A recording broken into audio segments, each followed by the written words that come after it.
Mheshimiwa Ndindi Nyoro, huyu ni mbunge wa Kiharu, amezindua chama chake cha People's Party of Kenya, PPK.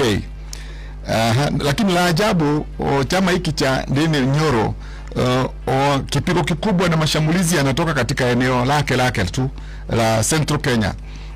Bwana, hiyo backyard yake. Na wacha niseme hivi, uhuru wa kisiasa uko katika katiba yetu. Umeweka hapo na ulipiganiwa kwa damu uhuru huu.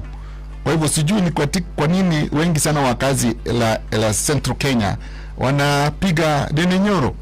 Hili ni eneo ambalo limekuwa likitukumbusha kila uchao kuwa ni eneo ambalo lilikuwa mstari wa mbele katika kupigania uhuru wa kwanza wa Kenya kupitia tuseme Mau Mau.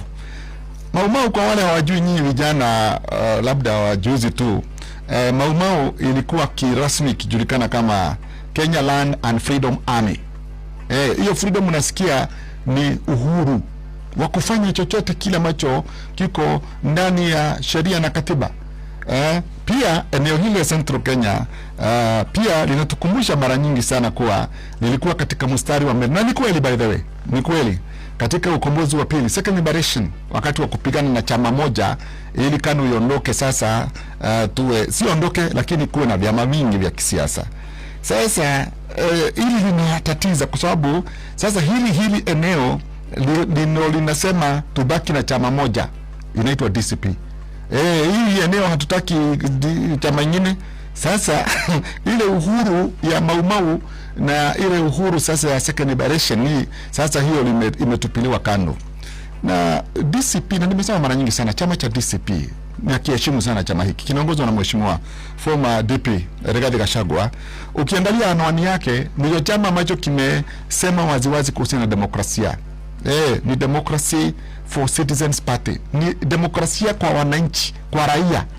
Kwa hivyo Ndindi Nyoro ni raia. Kwa hivyo akifanya haki yake ya kidemokrasia kuunda chama, yes. Na Mheshimiwa Gachagua pia yeye aliunda hii DCP. Na kulikuwa na vyama vingi sana, yani alipotoka sasa kama DP. Kulikuwa na vyama vingi hapo, DP ilikuwa hapo, PLP, PNU, vyama tu, Safina ilikuwa hapo. Sana vyama ambavyo vinaongozwa na viongozi wake ni kutoka eneo hilo. Lakini aliunda chake na hakuitwa msaliti. Sasa ninashindwa ni kwa nini hawa ambao wameanza kuunda vyama vya wakina Ndindi, na natumai kwamba kuna vyama vingine vitatokezea, kwa nini inaonekana kama sasa hawa ni wasaliti? Wacha tuache unafiki. Na ninaongea na Central Kenya, please. Wacha hiyo tunasema let Ndindi Nyoro be. Wacha na hii kijana na mwingine, hata mimi nikitaka kuunda chama changu naweza unda. Lakini mambo haya ya uhuru huu tusijaribu hata kidogo usambaratisha, kwa sababu huu ni uhuru ambao ulipiganiwa, na eneo hili nimesema ndio linatukumbusha mara nyingi sana katika maukombozi yote mbili ilikuwa katika mstari wa mbele. Na ni kweli, by the way, hakuna mtu anapinga hili. Kwa hivyo hilo tukumbuke.